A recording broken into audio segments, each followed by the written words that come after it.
What did people actually eat in the Soviet Union? For anyone who did not grow up in the USSR, much of this cuisine may seem unusual at first. It was built around potatoes, beets, cabbage, pasta, grains, minced meat, pickles, canned food, and mayonnaise. Simple ingredients, sometimes almost too simple. And yet these were the ingredients that shaped the taste of holidays, ordinary weekdays, school cafeterias, family dinners, and large gatherings around the table. These dishes did not appear by accident. They fit their time. They could be made from accessible ingredients, prepared in advance, placed on a large table, stretched over several days, taken on the road, reheated quickly after work, used to feed a family, guests, children, students, soldiers, and workers. Soviet food was extremely practical, but over time, that practicality turned into memory.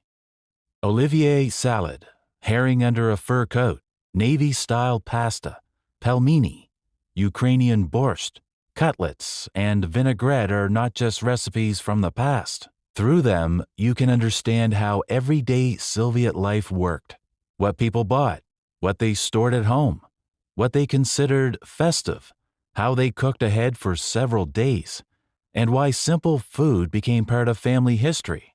Let's begin with the dish without which it is hard to imagine a Soviet New Year: Olivier salad. Today, Olivier feels like a completely home-style dish. A large bowl of salad on the New Year's table, mandarins nearby, champagne, a plate of sliced meats, the television playing in the background, and the feeling of a late December evening. But the story of the dish did not begin in Soviet kitchens. Olivier's salad is associated with Lucien Olivier, the chef of Moscow's Hermitage restaurant in the second half of the 19th century. Back then, it belonged to a different world. Restaurant culture, expensive ingredients, urban dining, and a wealthy clientele. The original recipe is not fully known, and there are still debates about it, but one thing is clear.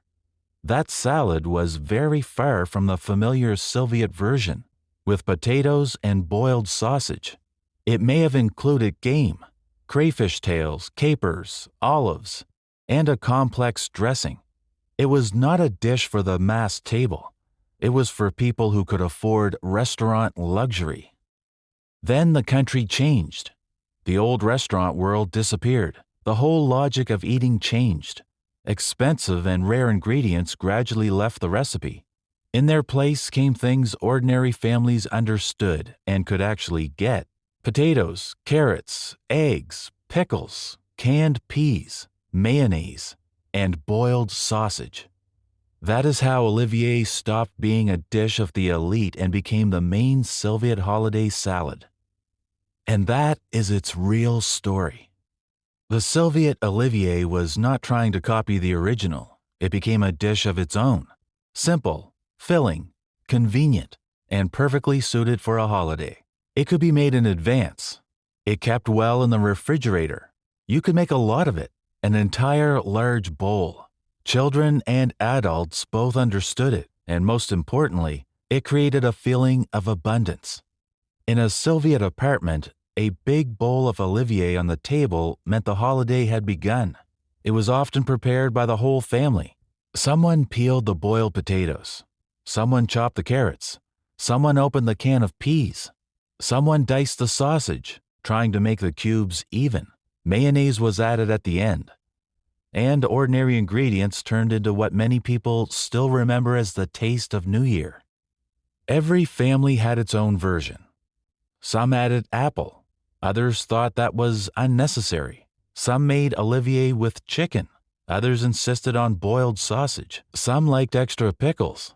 Some mixed a little mustard into the mayonnaise. In some homes, the salad was almost pale. In others, it looked brighter because of the carrots and peas. And everyone was sure this was the correct way to make it. Herring under a fur coat. If Olivier was the main salad of the Soviet New Year, then herring under a fur coat was its stranger, brighter, and perhaps even more revealing neighbor. The name itself sounds almost absurd. Herring under a fur coat, not under sauce, not under vegetables, but under a fur coat. And yet there is something strangely accurate about it. The salted herring really is hidden under a thick layer of potatoes, carrots, beets, and mayonnaise. Visually, it almost looks like a cake, except it is cold, salty, and made with fish. Herring under a fur coat became popular not because it used rare ingredients. Quite the opposite. Its strength was accessibility. Herring was inexpensive and familiar. Potatoes, carrots, and beets stored well through the winter. Onions were found in almost every home. Mayonnaise made the dish feel festive, and the layers created the impression of something more elaborate and elegant than just fish and vegetables.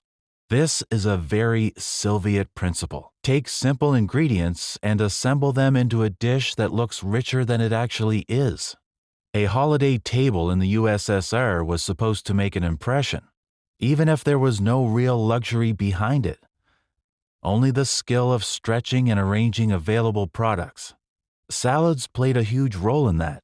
They could be made in advance, placed on the table in several bowls and plates, decorated with herbs, egg, beetroot, or a mayonnaise pattern.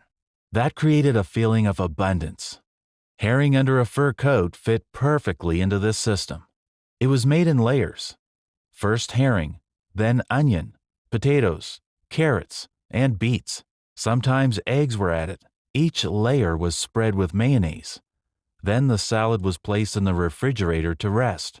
By the next day, it often tasted better. The saltiness of the herring, the sweetness of the beets, the softness of the potatoes, and the richness of the mayonnaise merged into one dense flavor. As with Olivier, every family had its own rules. Some always added eggs. Others believed eggs made the taste too soft. Some grated the vegetables. Others diced them. Some started with the herring, others with potatoes. Some made the salad in a deep bowl, while others arranged it on a flat plate so the layers could be seen. Today, this dish may look unusual, but for the Soviet table, it made perfect sense.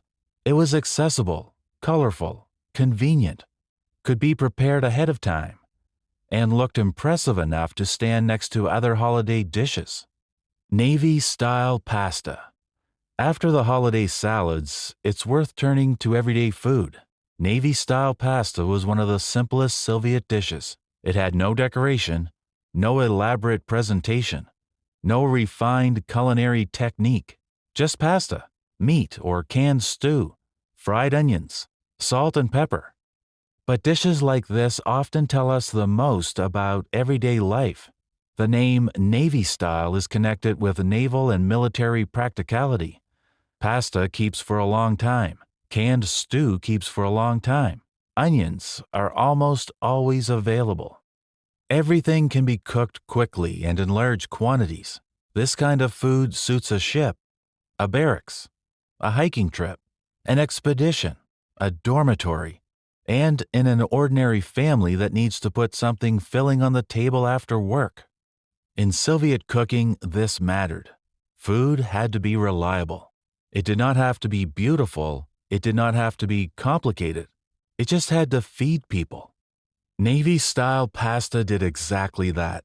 It was cooked at home, in cafeterias, in kindergartens, on camping trips, and in dachas, sometimes with minced meat, sometimes with canned stew, sometimes with a little tomato paste, but more often without it. The main thing was to fry the onions, add the meat, mix it with the pasta, and let everything absorb the fat and the smell of frying. Every culture has simple dishes that begin as convenience food and later become food memory. In the United States, it might be macaroni and cheese. In Britain, beans on toast. In Italy, the simplest pasta with butter or tomato. In Soviet everyday life, Navy-style pasta played that role for many people. It did not pretend to be fine dining. There was nothing unnecessary in it. But it worked. And that is one reason the dish survived. People still cook it almost the same way. The difference is in the ingredients. Today, you can use better pasta, fresh minced meat, spices and herbs, but the idea remains the same: quick, filling, and easy to understand. Navy-style pasta shows another side of Soviet cuisine, not festive, but functional. Food that was not meant to impress, it was meant to help. Pelmeni. Pelmeni are often described simply as Russian dumplings. Formally, that makes sense: dough, meat filling, boiling. But in a Soviet home, pelmeni were much more than just a type of dumpling. They were a reserve, a ritual, a family task, and a quick dinner. Today, you can find dozens of kinds of pelmeni in supermarket freezers. But for many people, real pelmeni are the ones made at home, especially in winter. Flour was scattered across the kitchen table. Dough was kneaded. The filling was prepared, usually a mix of beef and pork, onion, salt, and pepper. Then the dough was rolled out. Circles were cut with a glass. Filling was placed in the center, and the pelmeni were sealed by hand. This was rarely done by one person. Usually, several family members gathered together. One rolled the dough, another cut the circles, a third added the filling. The most skilled shaped them quickly and neatly. Children helped too, even if their pelmeni often came out crooked. But that was part of the point. Making pelmeni was not only cooking. It was an evening, a conversation, a shared task. While the hands were busy, people talked about news, relatives, work, school, neighbors. Pelmeni became a reason to gather in the kitchen. They were usually made in large quantities, not for one meal, but as a reserve. The finished pelmeni were laid out on boards and frozen. In cold weather, they could be placed outside on the balcony. Then they were poured into a bag and stored in the freezer. That is how a strategic food supply appeared at home. Pelmeni were a homemade convenience food before convenience foods became a mass supermarket habit. The difference was trust. Homemade pelmeni were made from meat people understood, by the hands of people they knew. They contained not only filling, but also certainty. This was homemade. Pelmeni were served in different ways, with sour cream, butter, vinegar, pepper, mustard. Some ate them with broth. Some added bay leaf while boiling them. Some always added an onion to the water. Once again, there was no single final recipe. There were family habits. Pelmeni show the connection between older regional traditions and Soviet everyday life. The very idea of meat inside dough is practical for a cold climate. It can be prepared ahead of time and stored frozen. In the Soviet apartment, this became part of the home economy. Ukrainian borscht. Borscht is one of those dishes that must be discussed carefully. It is often oversimplified as a Russian soup, but that is not accurate. Borscht is first and foremost connected with Ukrainian culinary tradition. At the same time, during the Soviet era, it became a dish cooked throughout the entire Union. At home, in cafeterias, restaurants, sanatoriums, the army, and schools. The USSR was a vast country where the cuisines of different peoples constantly mixed, simplified, and spread through cafeterias, cookbooks, and public dining. Dishes lost some of their regional precision, but became recognizable to millions of people. Borscht is one of the clearest examples. It was rarely cooked for just one meal. Usually it was made for several days at once. First came the broth, then the beets, cabbage, potatoes, carrots, onions, and tomato. Every cook had their own order, her own sauté, her own way of preserving the color of the beets, her own preferred thickness. Some added beans, some added garlic, some added fish. Some made borscht almost burgundy, others more red. Some liked it so thick that a spoon could almost stand in it. The main thing was that it had to be filling. Borscht was not a light soup before the main course. Often, it was a full meal on its own.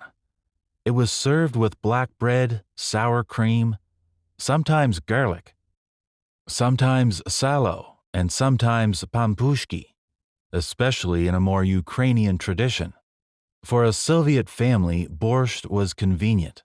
It could be cooked on the weekend and eaten for several days. In fact, many believed it tasted better the next day. The flavor settled. The beets, cabbage, and broth came together. The acidity and sweetness became softer. Women often passed down borscht recipes through the family. Some mothers believed that if a young woman did not know how to cook borscht yet, it was too early for her to think about marriage. Cutlets.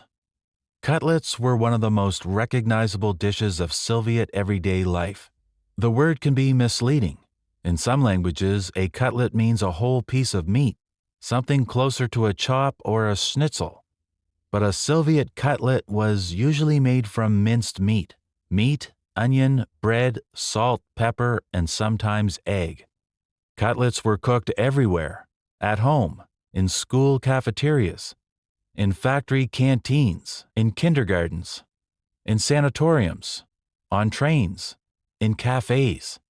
A homemade cutlet was a matter of pride. A good cutlet had to hold its shape, have a golden crust, and stay soft inside. To achieve this, the meat was passed through a grinder, then mixed with onion and bread soaked in milk. Bread is often seen as a way to stretch the meat, and that is true. But not only that, it also made the cutlet softer and juicier. In Soviet cooking, economy and technique often went hand in hand. Yes, bread increased the volume of the minced meat, but in a good cutlet, it should not feel like a trick. It became part of the flavor. The mixture was kneaded, sometimes beaten, shaped by hand, coated in breadcrumbs or flour, and fried in a pan. The smell of cutlets frying is one of the most recognizable smells of home cooking. Cutlets could be served with almost anything: mashed potatoes, buckwheat, pasta, rice, or stewed cabbage. In cafeterias, they often came with gravy. At home, it depended on the family. A cutlet with mashed potatoes became almost the perfect formula of a Soviet lunch. Vinaigrette. Vinaigrette is the quietest dish on this list. It is not as festive as Olivier, not as visually striking as herring under a fur coat, not as filling as a Navy-style pasta, not as ritualistic as pelmeni. But vinaigrette may show the practicality of Soviet cooking better than almost anything else. It's a salad made from ingredients that store well: beets, potatoes, carrots, pickles, sauerkraut, onion, vegetable oil, sometimes canned peas or beans. For a country with long winters, this made perfect sense.